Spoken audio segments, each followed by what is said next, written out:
লোক দেখানো কান্না তোমরা অনেকেই বলেছ। লোক দেখানো কান্না করার থেকে কান্না না করা অনেকটা ভালো। একজনের চোখের জল সহজে আসে না, শত দুঃখ থাকলে একজনের চোখের জল আসে।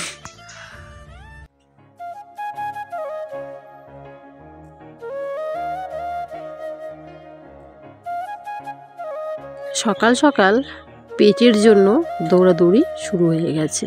পেটের জন্য মনে সারা দিন যতই কাজ করো, সব থেকে বড় কাজ হচ্ছে রান্না। এই রান্নাটা করাই সব থেকে বড় কাজ, এটাতেই হয়তো সময় বেশি লাগে। তাই ঝটপট করে রান্নার রেডিটা করে নেব। চলে এসেছি পাট কাঠি নিতে, আর আমাদের তোমরা জানোই উনুনে রান্না হয়।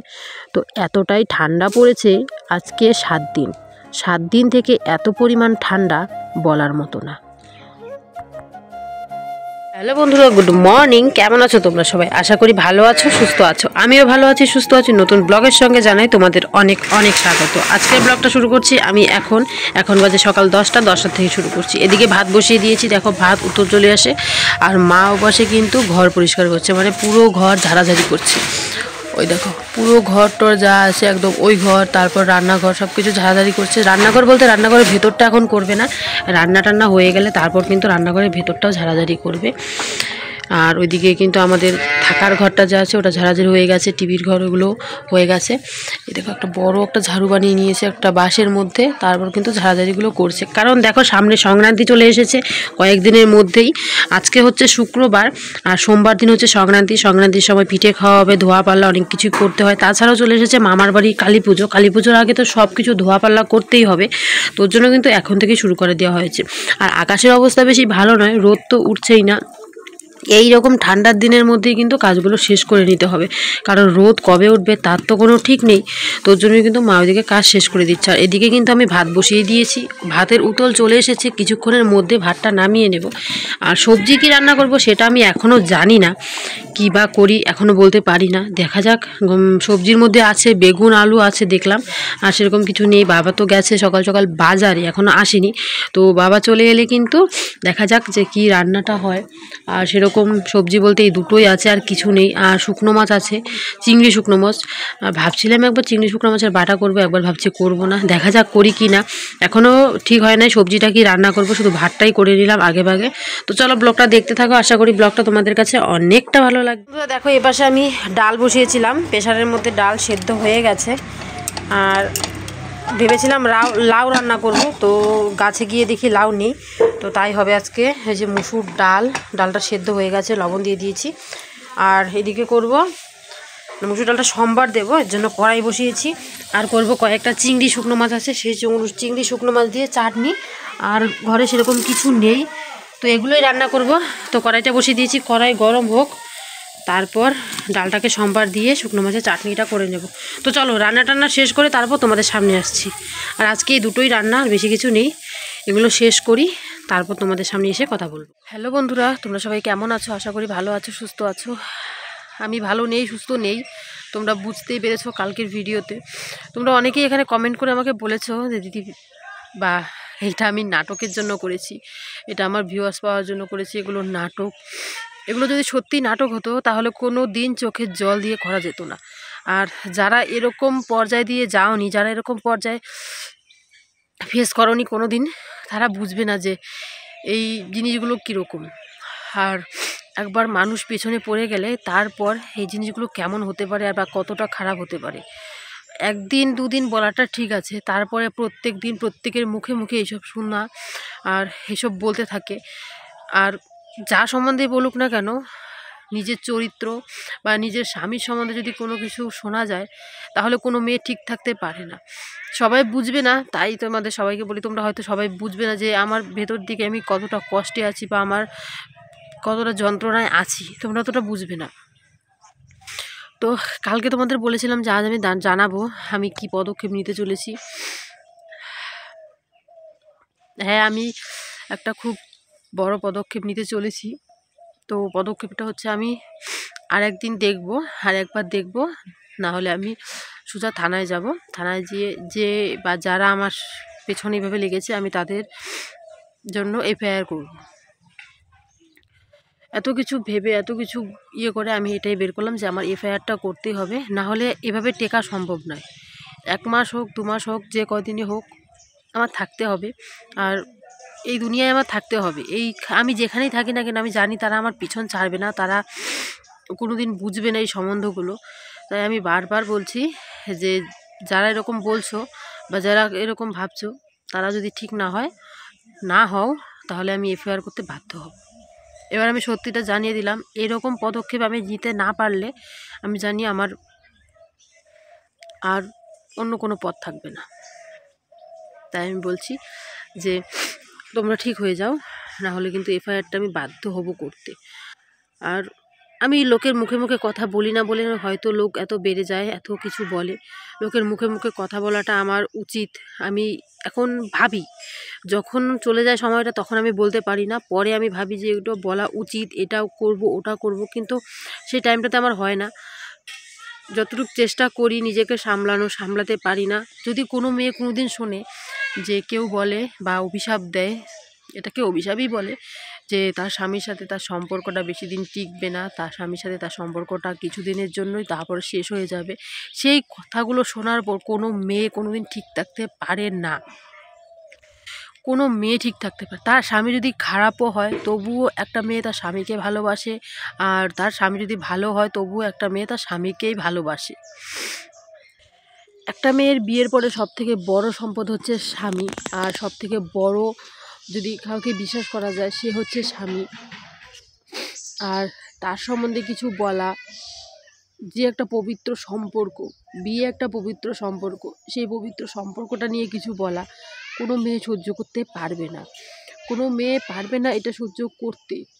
তোমরা সবাই বুঝবে না।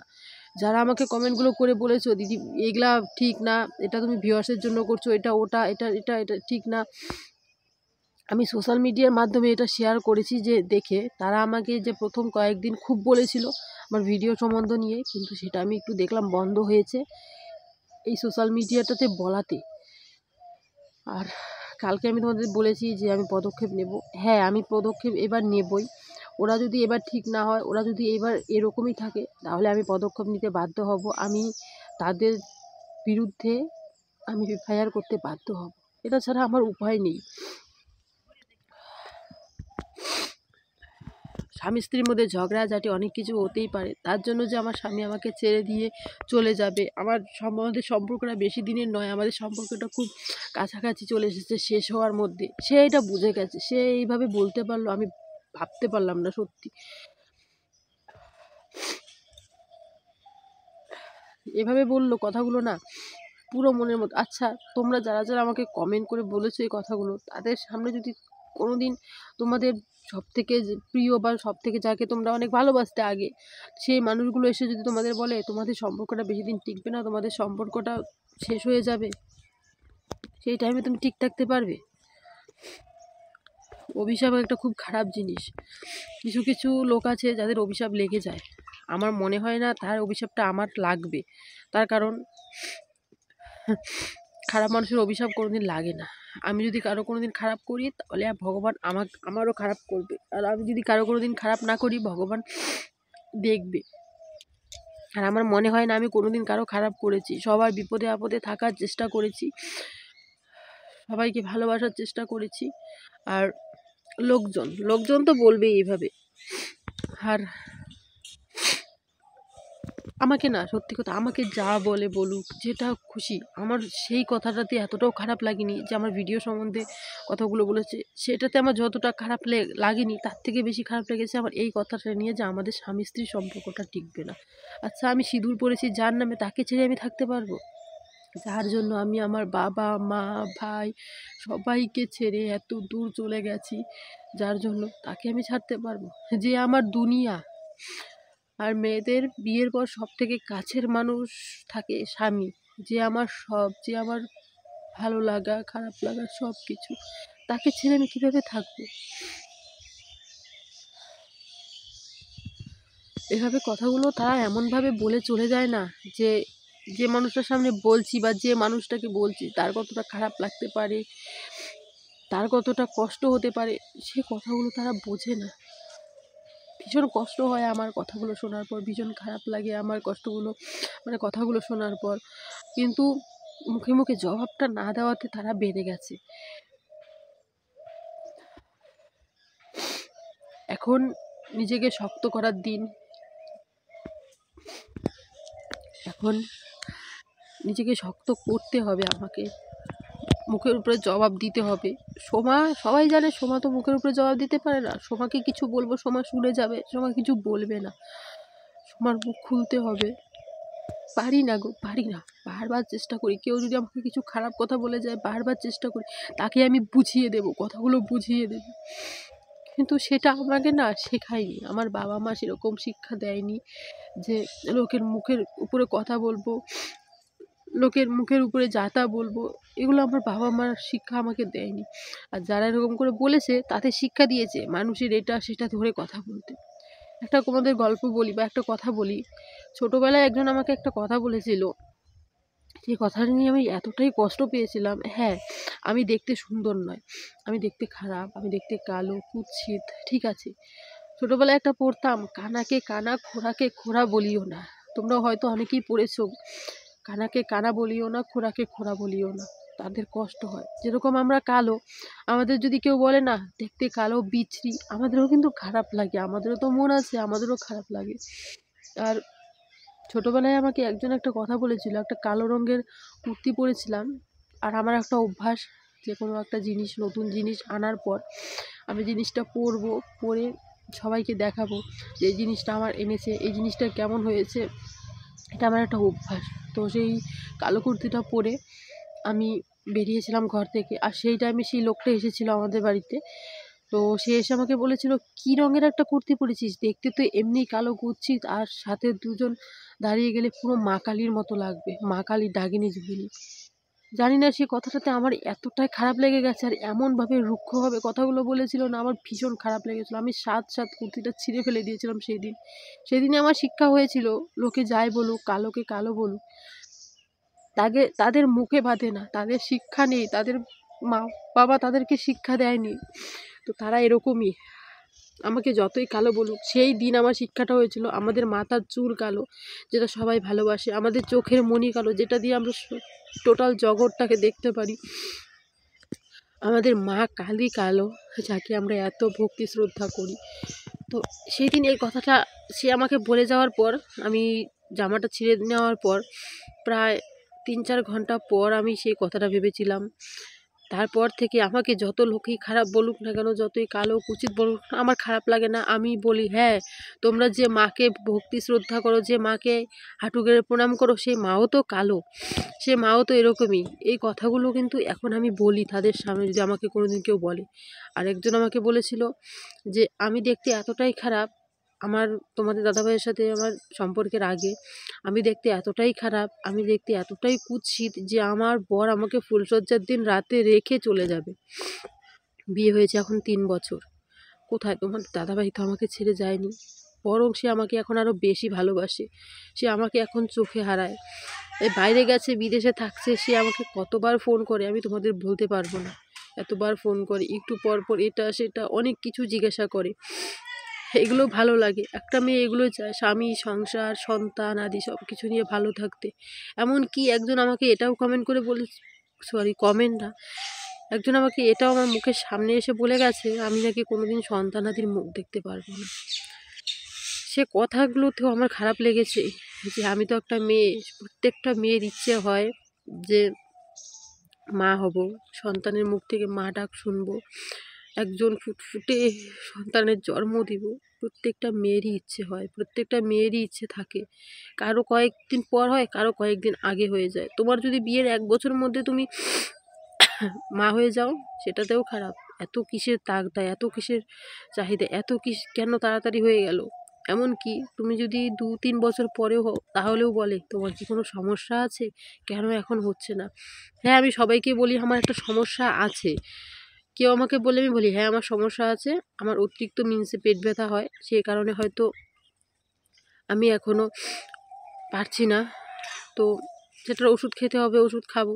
কিন্তু একটা সন্তানাদি জন্ম দেওয়ার আগে কিন্তু টাকা পয়সা অনেক কিছু হাতে লাগে, সেই সমস্ত কিছু হাতে নিয়ে কিন্তু এই পথে নামতে হবে। আগেই আমি পথে নেমে গেলাম, আর এই পথে নেমে যাওয়ার পর যাকে আমি পৃথিবীতে আনবো তাকে এনে আমি খুব কষ্ট দিলাম, তাকে আমি এক কৌটো দুধ এনে খাওয়াতে পারলাম না। সেরকম মা বাবা হওয়ার থেকে না এই মুহূর্তে না হওয়াটাই আমার কাছে মনে হয় ভালো। কারণ আমার এখন দেখো মাথার উপরে ছাদ নেই, পায়ের নিচে মাটি নেই। তোমরা জানো শ্বশুরবাড়ি থেকে আমার সাথে যেরকম ব্যবহার করেছে, আমি যদি কোনোদিন সন্তানাধীন মা হই আর এই একটা মাস আমাকে কোথাও রাখবে না, আমার মায়ের কাছেই থাকতে হবে। তাই ভাবি যদি মায়ের কাছেই থাকি, নিজে একটু সবল হয়ে নিই, নিজে একটু স্ট্রং হয়ে নিই, তারপরে সব কিছু হবে। আর বিয়ে হয়েছে 3 বছর হয়েছে, অনেকেরই আছে 5-6 বছর পর বাচ্চা হয়, সেগুলো চলে, আমারটা চলে না এখনও। আমার এতটাই খারাপ লাগে এই কথাগুলো বলতে। তোমরা অনেকেই ভালো পাও না, আমি জানি কথাগুলো, কিন্তু তোমরা যদি কোনোদিন এরকম তোমাদের বিষয়ে শুনতে কথাগুলো, তোমাদেরও খারাপ লাগতো, তোমরাও বুঝতে যে কতটা কষ্টের মাঝখান দিয়ে যেতে হয়। এই কথাগুলো বারবার যখন কানে বেজে ওঠে, বারবার যখন এই কথাগুলো মনে পড়ে, তখন কতটা কষ্ট হয়, কতটা যন্ত্রণা হয়।